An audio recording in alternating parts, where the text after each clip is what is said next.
Hello friends, हम तैयारी करने जा रहे हैं UP triple S C PET Indian constitution भारतीय संविधान। इसमें हमारे जो टॉपिक्स हैं पहले आप नोट कर लीजिए। सबसे पहला हमारा है संवैधानिक विकास। संविधान की शुरुआत कहाँ से हुई, ये कहाँ से बना, क्या क्या चरण थे, कौन कौन से एक्ट लागू हुए, कौन क्या क्या एक्ट थे जो उसको लागू करने में, संविधान के स्रोत, किन किन देशों से संविधान लिया गया, संघ एवं उसके राज्य क्षेत्र, संविधान की मुख्य विशेषताएं, राज्य के नीति निर्देशक तत्व डीपीएसपी, नागरिकता सिटीजनशिप, मौलिक अधिकार एवं कर्तव्य, संसदीय प्रणाली, संघीय प्रणाली, संघ एवं केंद्र शासित प्रदेश, जिला प्रशासन, राजभाषा। ये वो टॉपिक्स हैं जो हमें यूपी ट्रिपल एस सी के कोर्स में कवर करने हैं। UP triple S C PET में ये टॉपिक ही हैं जो जिनसे हमारे UP triple S C PET में क्वेश्चंस बनेंगे। वैसे तो कॉन्स्टिट्यूशन बहुत बड़ा है, लेकिन ये मेन टॉपिक्स हैं जिनसे पैट के अंदर पूछा जाता है। आप इसे भी नोट कर लीजिए एक बार।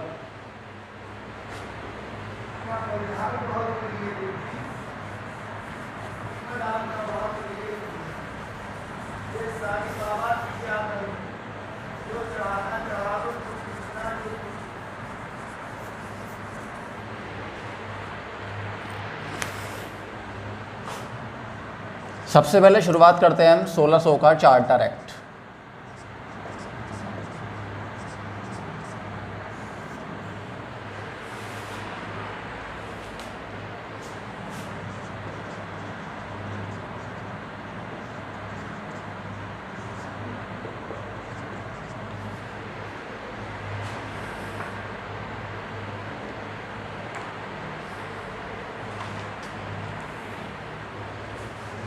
इसकी स्थापना हुई 31 दिसंबर 1600 को।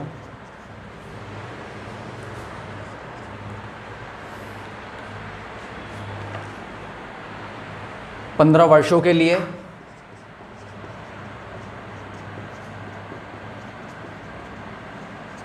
पूर्व के देशों में व्यापार के उद्देश्य से इसकी स्थापना 15 वर्षों के लिए की गई। पूर्व के देशों में व्यापार के उद्देश्य से British east India company BEIC, British east India company की स्थापना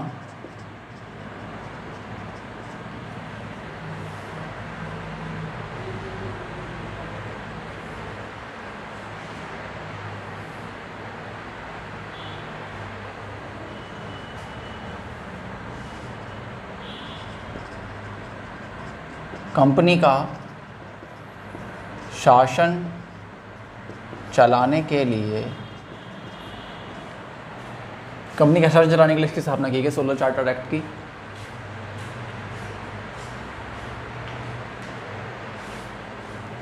इसी के द्वारा कोर्ट ऑफ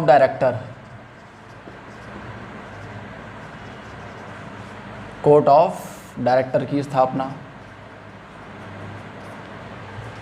ये वो मेन पॉइंट्स हैं जो पूछे जा सकते हैं कि 1600 चार्टर एक्ट के तहत किस किस चीज़ की स्थापना की गई थी, या क्या क्या ये कोड ऑफ डायरेक्टर की स्थापना कब किस एक्ट के तहत की गई थी, ब्रिटिश ईस्ट इंडिया कंपनी की स्थापना किस एक्ट के तहत की गई थी, इस एक्ट की स्थापना किस दिन हुई थी। ये सब ये मेन टॉपिक्स हैं। इस कोर्ट ऑफ डायरेक्टर में जो टोटल मेंबर थे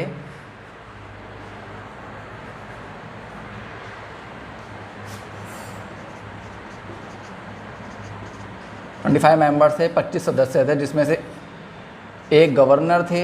24 मेंबर थे, जिसमें से एक थे गवर्नर, 24 अन्य मेंबर थे, सदस्य थे।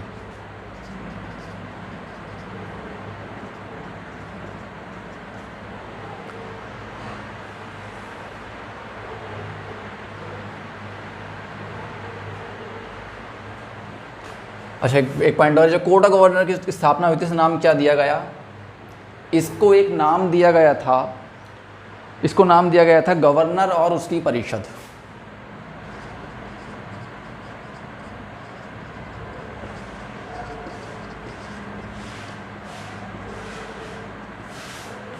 गवर्नर और उसकी परिषद।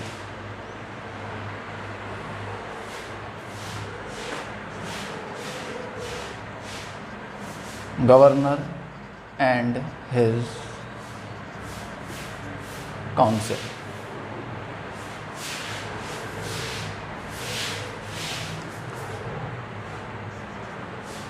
इसमें क्वेश्चन और पूछा जाता है कि जो ब्रिटिश ईस्ट इंडिया कंपनी की स्थापना हुई थी वो कितनी लागत से हुई थी? ब्रिटिश ईस्ट इंडिया कंपनी की स्थापना 30,133 पाउंड की लागत से हुई थी। 30,133 पाउंड की लागत से।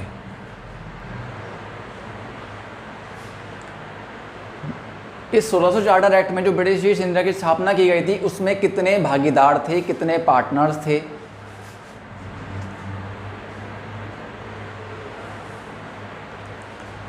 इसमें 217 पार्टनर्स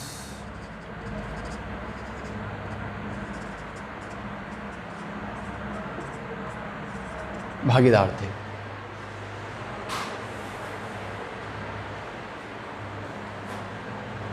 ये जो कोर्ट ऑफ डायरेक्टर की स्थापना की गई थी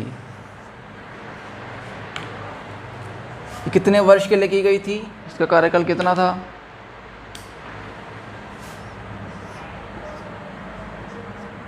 ये की गई थी 1 वर्ष के लिए। कितने वर्ष के लिए की थी? इस 1600 चार्टर के द्वारा जो कोर्ट ऑफ डायरेक्टर की स्थापना की गई थी वो 1 वर्ष के लिए की गई थी। बाद में हम आगे पढ़ेंगे कि कुछ चार्टर्स में इसकी समय सीमा बढ़ा दी गई है, फिर बाद में कुछ चार्टर्स में इसकी समय सीमा कम कर दी गई है।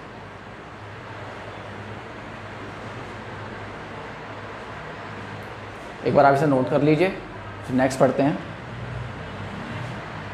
वीडियो को पॉज करके आप इसे नोट कर लीजिए इतने में।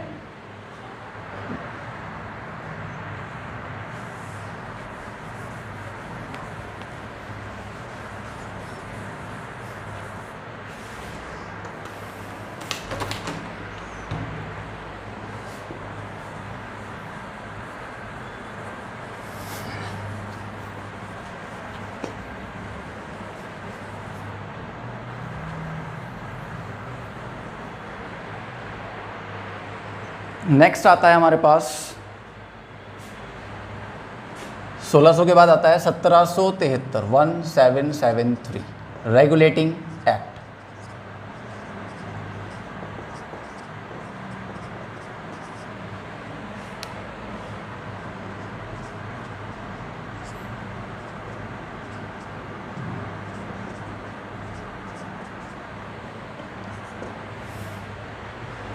सोलह सौ के बाद नेक्स्ट इसका जो एक्ट आता है वो आता है 1773 रेगुलेटिंग एक्ट। इसके अंतर्गत क्या हुआ? जो ब्रिटिश पीएम थे Lord north, British PM Lord north,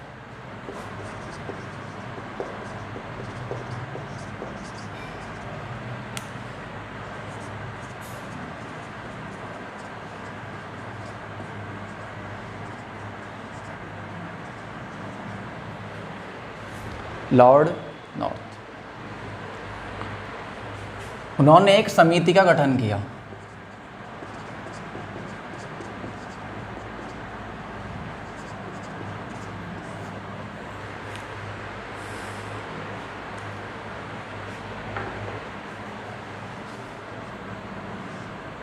जिसे नाम दिया गया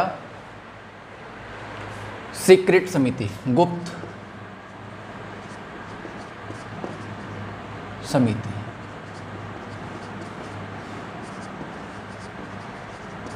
सीक्रेट कमेटी।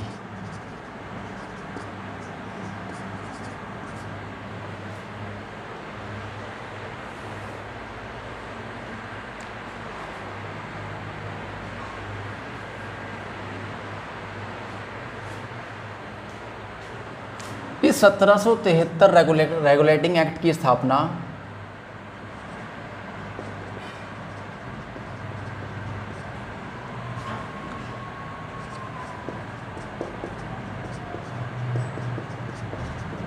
कुछ सिफारिशों पर की गई थी। इसकी कुछ कंडीशन थी जिसकी वजह से इस रेगुलेटिंग एक्ट की स्थापना की गई थी।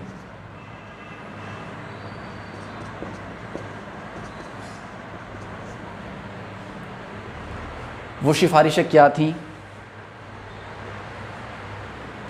पहली थी बंगाल का गवर्नर नियुक्त किया जाना।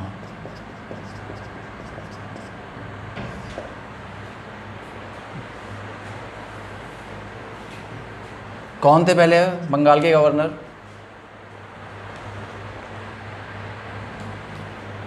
बंगाल का गवर्नर या ऐसे हम बोल सकते हैं अंग्रेजी क्षेत्र, ब्रिटिश एरिया।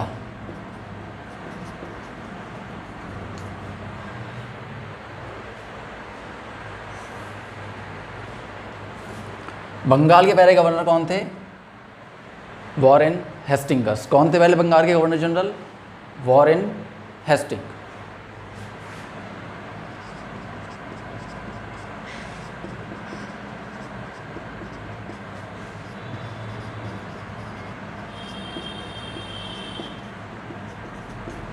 बंगाल के governor general.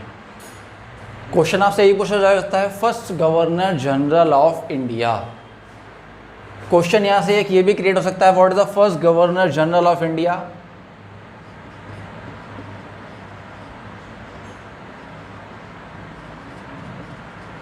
Answer is Warren Hasting.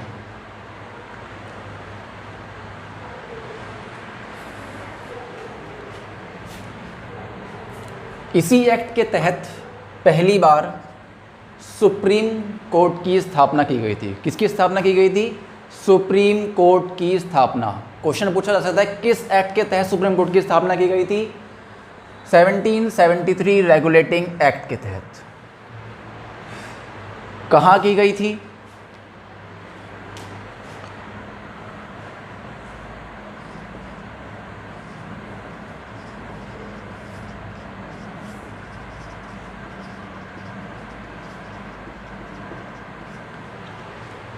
Supreme court की स्थापना सबसे पहले की गई थी कलकत्ता में।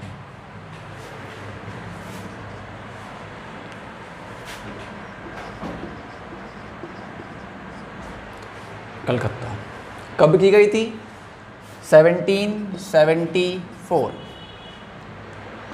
1774 में सुप्रीम कोर्ट की स्थापना कलकत्ता में की गई थी।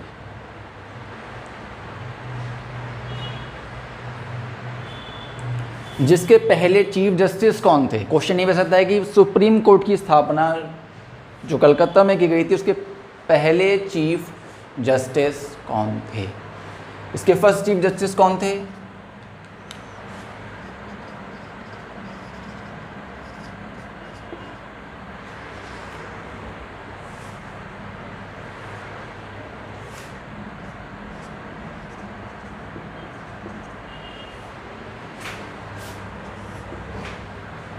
पहले चीफ जस्टिस कौन थे इसके? के पहले चीफ जस्टिस थे एलिजा इम्पे।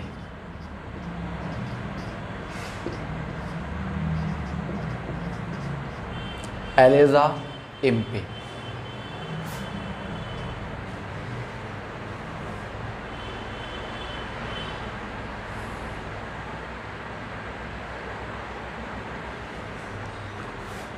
और क्या हुआ था इस एक्ट में?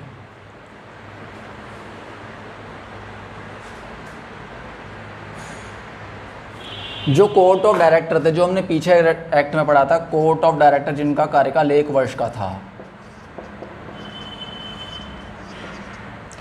उनका कार्यकाल 1 वर्ष से बढ़ाकर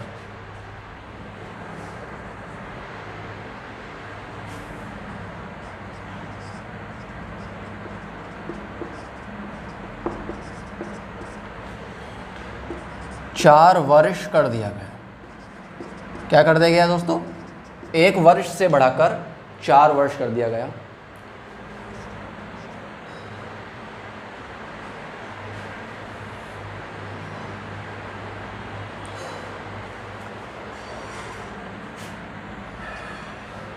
इंडिया में इस एक्ट से पहले व्यापार करने के लिए, ट्रेड करने के लिए लाइसेंस की आवश्यकता पड़ती थी, जिस पर रोक लगा दी गई। इस एक्ट के तहत व्यापार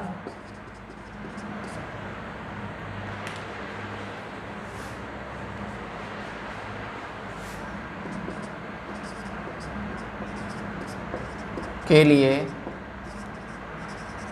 लाइसेंस पर रोक।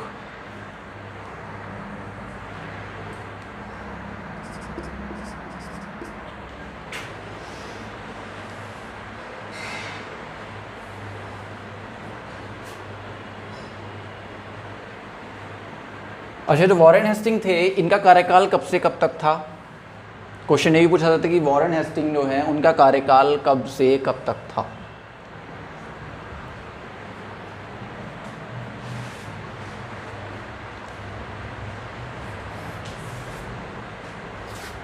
तो जो कार्यकाल था 1773 से लेकर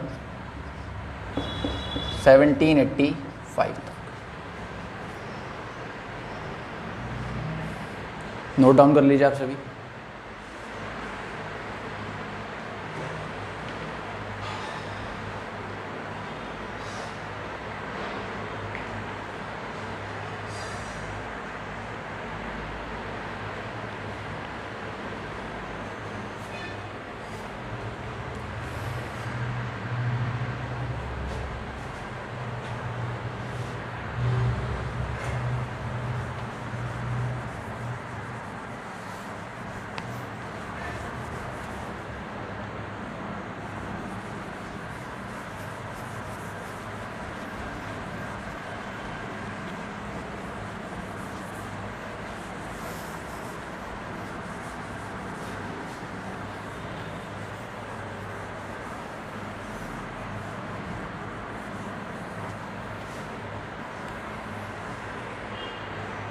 इसके बाद अब बच्चों हम बात करते हैं 1781 के 1781 के settlement act, the settlement act of 1781। इसे अमेंडिंग एक्ट भी बोलते हैं। अमेंडिंग का मतलब होता है किसी चीज़ में संशोधन करना, सुधार करना। अमेंड का मतलब होता है किसी चीज़ में सुधार करना, इसलिए इसे अमेंडिंग एक्ट बोला जाता है, क्योंकि इसके द्वारा कुछ कानूनों में सुधार किया गया था। 1781 सेटलमेंट एक्ट और अमेंडिंग एक्ट। क्वेश्चन आपसे ये पूछा जा सकता है कि amending act is called 1781, settlement act 1781। 1781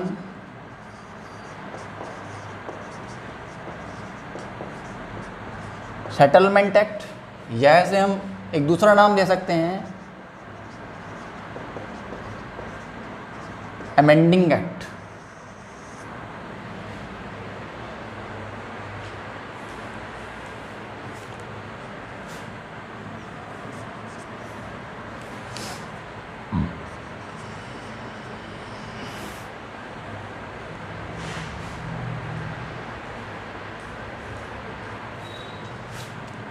इसके द्वारा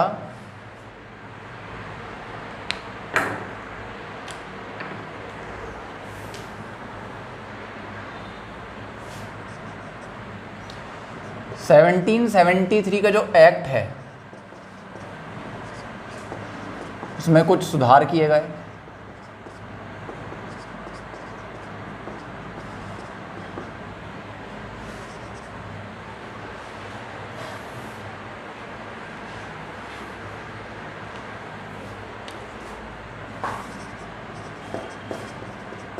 मदरसों की स्थापना, ये है मदरसों की स्थापना। ऐसा नहीं था कि इससे पहले मदरसे नहीं थे, मदरसे थे लेकिन वो रजिस्टर्ड नहीं थे। मदरसे थे लेकिन वो रजिस्टर्ड नहीं थे। इस एक्ट के द्वारा मदरसों को एक एक्ट मिला, जिसके द्वारा जिस एक्ट के आने के बाद और ज़्यादा मदरसों की स्थापना जगह जगह पर होने लगी। इन मदरसों को अब एक नया कानूनी रूप दिया गया।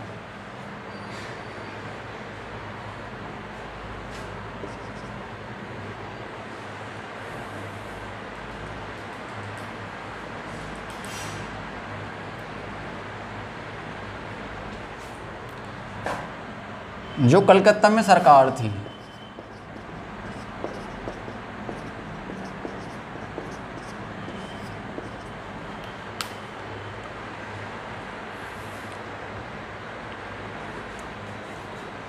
उसके द्वारा बंगाल,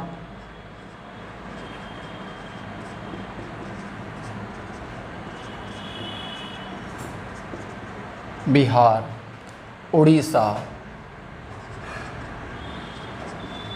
के लिए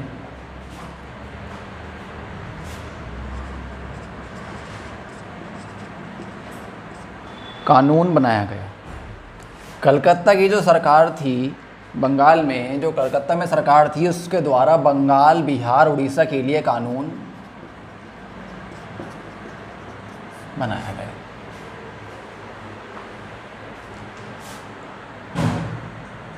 इसकी लिस्ट है कि 7073 एक्ट में कौन कौन से सुधार किए गए, लेकिन हमारे जो पैट के कोर्स इतने ज़्यादा ज़रूरी नहीं है, इस वजह से इतना डीपली हम स्टडीज़ की नहीं कर रहे। इसमें मेन पॉइंट पूछ लेंगे। 1781 एक्ट क्या सा एक्ट है? ऑप्शन में पूछा था सेटलमेंट एक्ट, अमेंडमेंट एक्ट या बोथ। इस 1781 में किस के द्वारा किस बड़े एक्ट में सुधार किया गया? तो आपका आंसर है 1781 एक्ट के द्वारा 1773 में सुधार किया गया।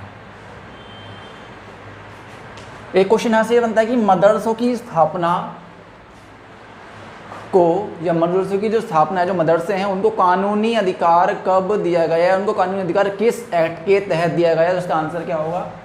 1781 सेटलमेंट एक्ट। एक क्वेश्चन, तीसरा क्वेश्चन ये बन जाएगा कि कलकत्ता में जो सरकार है उसके द्वारा कानून बनाया गया था, वो किन के लिए बनाया गया था? बंगाल, बिहार, उड़ीसा। इस क्लियर?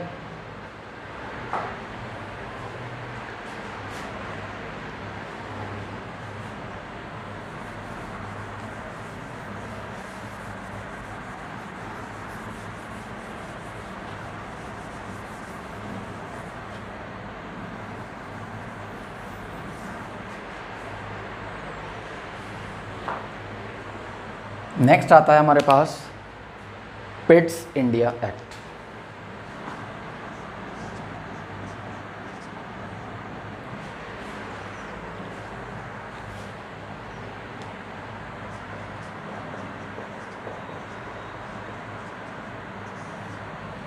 पिट्स इंडिया एक्ट, जो ब्रिटिश के पीएम थे विलियम पिट्स।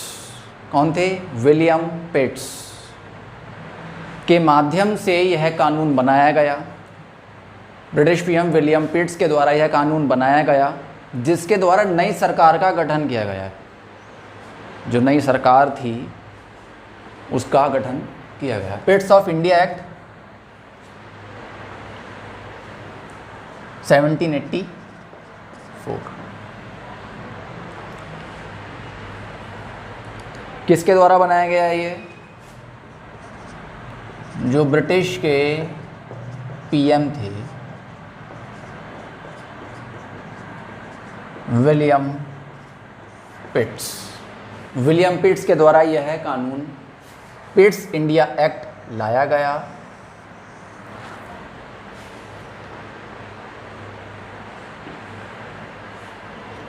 इस एक्ट के द्वारा नई संस्था का गठन किया गया।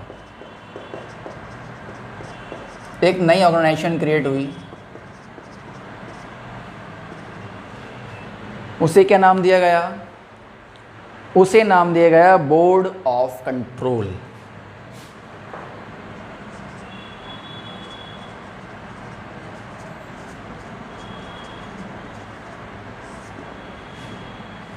Board of control. इस बोर्ड ऑफ कंट्रोल में कितने मेंबर्स थे?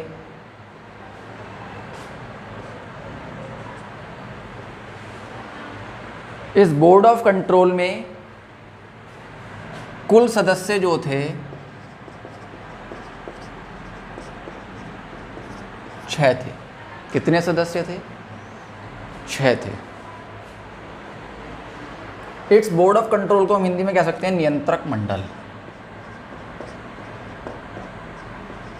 कंट्रोल मीन्स नियंत्रण करना, बोर्ड मंडल बैठक जहाँ पे सब लोग बैठ के एक मीटिंग करते हैं, एक सभा करते हैं, किस चीज़ के ऊपर? कंट्रोल करने के लिए, किस चीज़ पर? नियंत्रण करने के लिए। इसे है नियंत्रक मंडल। इसमें कितने सदस्य थे? 6 सदस्य थे। क्वेश्चन आता था कि बोर्ड ऑफ कंट्रोल में कितने सदस्य थे? 6 सदस्य थे। इस बोर्ड ऑफ कंट्रोल को किस एक्ट के तहत लागू किया गया? Pets India act 1784। सब चीज़ें एक दूसरे से इंटरलिंक्ड हैं। ये जो सदस्य थे इनकी नियुक्ति कौन कर सकता था? क्वेश्चन यहाँ से भी क्रिएट हो सकता है।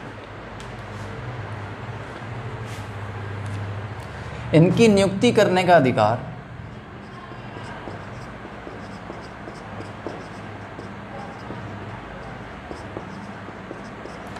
जो ब्रिटिश सम्राट थे उस समय के, उनके पास था। ब्रिटिश सम्राट के पास था।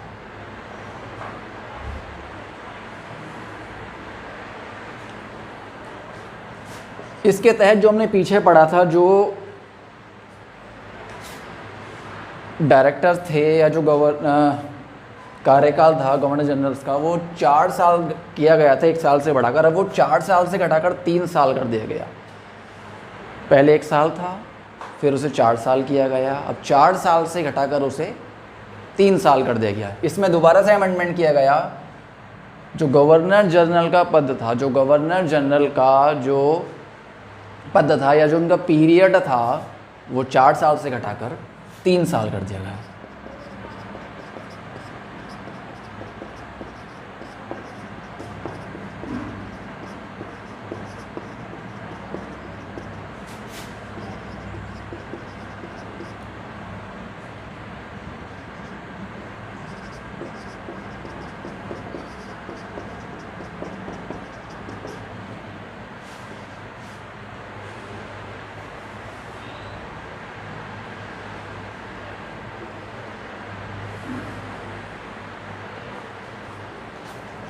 इसमें एक और शर्त रखी गई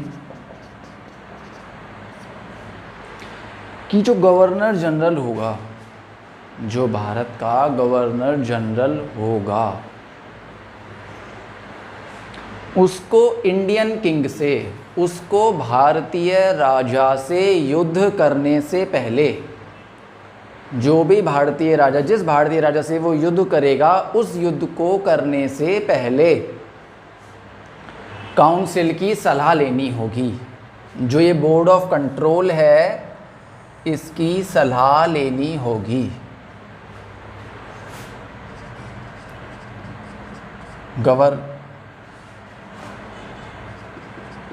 गवर्नर जनरल को भारतीय राजा, इंडियन किंग,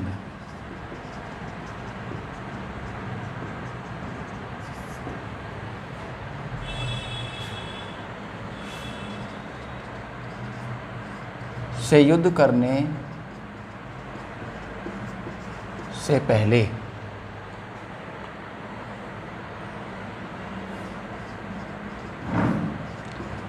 काउंसिल से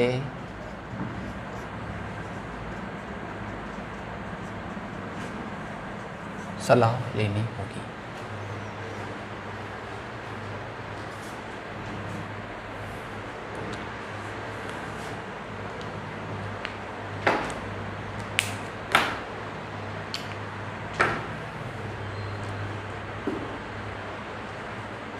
आई होप आप सबको ये साफ साफ दिख रहा होगा, आपकी सब कुछ समझ में आया होगा।